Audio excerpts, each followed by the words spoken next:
Alright, so ChatGPT might be in some trouble. OpenAI just lost a court case that forces them to hand over 20 million private user conversations. They're also apparently trying to put ads inside ChatGPT, and Sam Altman has officially declared a code red inside the company. Meanwhile, Anthropic is gearing up for a massive IPO. Google just dropped a new Gemini 3 deep think model, and humanoid robots are literally running now. So yeah, let's get into it.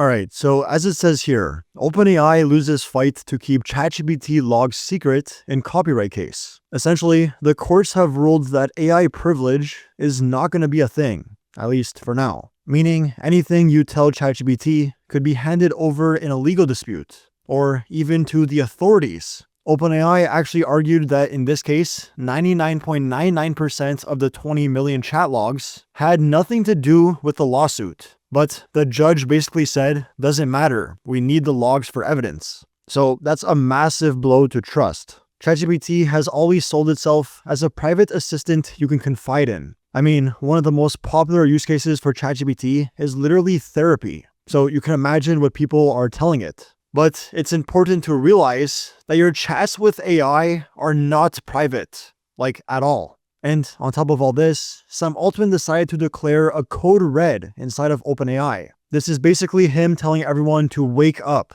because Google is really starting to eat into their market share. In fact, after the Gemini 3 Pro release, OpenAI's daily traffic actually fell by 6%. And within the last few months, Gemini's app downloads have been skyrocketing, while ChatGPT's have been pretty much leveling off. So Sam Altman realizes they no longer have a comfortable lead, and that Google has arguably even surpassed them. He says they're going to delay certain product launches to focus more on improving ChatGPT now, making it more personalized, faster, and generally better to use. One of the features that's apparently getting delayed is ads. Yes, ads inside ChatGPT. I understand they need revenue, but I don't think anyone wants this. There's also zero clarity on how these ads would actually show up. Will a random ad just pop up mid-conversation? Will it be blended into what ChatGPT is saying? Will you even know it's an ad? There are a lot of questions here. But what do you guys think? Would ads in ChatGPT be a deal breaker? Or could they maybe do it in a way that isn't terrible?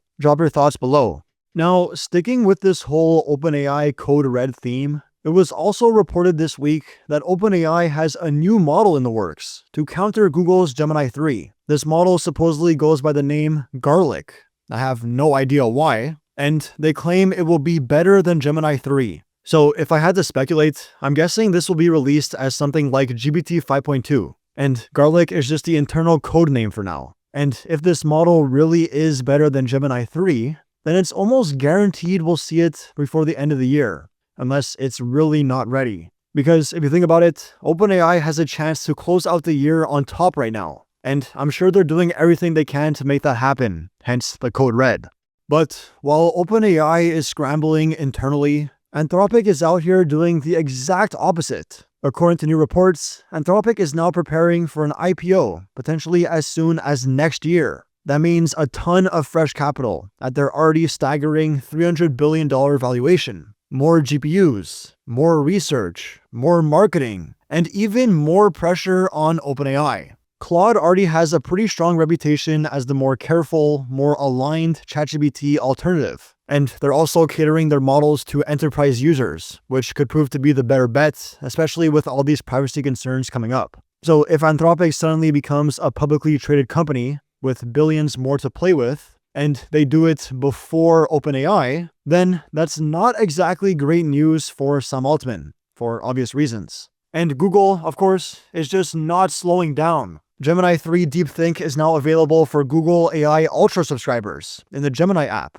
And as you can see here, at least from the benchmarks, this is currently the most intelligent model in the world. 45.1% on Arc AGI 2 is just insane. No other models even come close to that. So if there's one major takeaway from this week in AI, it's that OpenAI is no longer safe. Some of you may have already seen this coming, especially with Google's momentum these last few months. But now it's becoming undeniable. OpenAI isn't just defending their lead anymore, they're fighting not to lose it.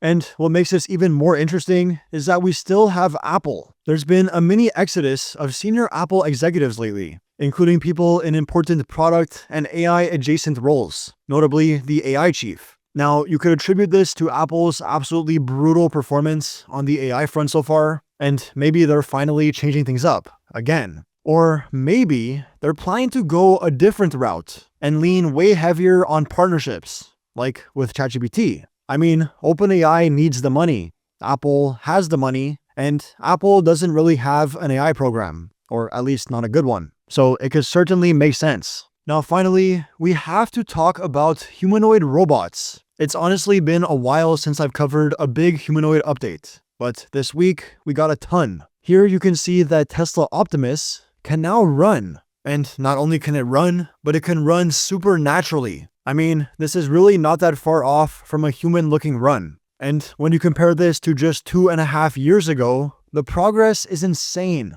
We went from humanoids wobbling around like Joe Biden to this nice, smooth, confident jog. Pretty incredible. But it's not just Tesla. Figure 03 can now run too. And check this out, it can literally do suicides, running back and forth, stopping, turning, and accelerating again. And honestly, this one might even look more natural than Optimus. It fully looks like a human in a suit. Then we've got EngineAI with their new T800 model, which they claim surpasses the physical capabilities of 90% of adult males. It's supposedly designed for high dynamic scenarios like combat sports and heavy industrial tasks. And because of how insane this demo looks, the company actually had to come out and confirm that it's not CGI, because literally everyone thought it was. I guess there's still no way to truly know if it is or not, but this thing just looks scary. It's only 5'8" to be fair, and weighs around 165 pounds. But, I mean, just look at it. I would not want to get in its way. And lastly, we've got Waymo. A self-driving Waymo car somehow ended up driving into an active shooting scene, with passengers inside. This must have been a nightmare for the people inside it. I mean, imagine it was your first ever autonomous car ride, and this happens. That would just be brutal. But this also points to the fact that AI is no longer just a fun thing we have on our phones. It's out here making real-world decisions now. Decisions that have real consequences. And while most of the headlines are still about models and benchmarks and apps, physical AI is quietly becoming just as important. And I expect to be talking about it a lot more as the years go on. So just to wrap things up, ChatGPT is dealing with a privacy nightmare and internal panic. Anthropic looks stronger than ever heading into a potential IPO. Google has arguably taken the lead with the Gemini 3. Apple is still trying to figure out what's going on. And humanoid robots are now running like humans. So yeah, if you want to stay up to date with this insanely fast-moving space and make sense of it all while it's happening, definitely consider hitting that subscribe button. This is exactly what we do here on this channel. Also, feel free to drop a like, hype up the video, and as always, I'll be catching you guys in the next one.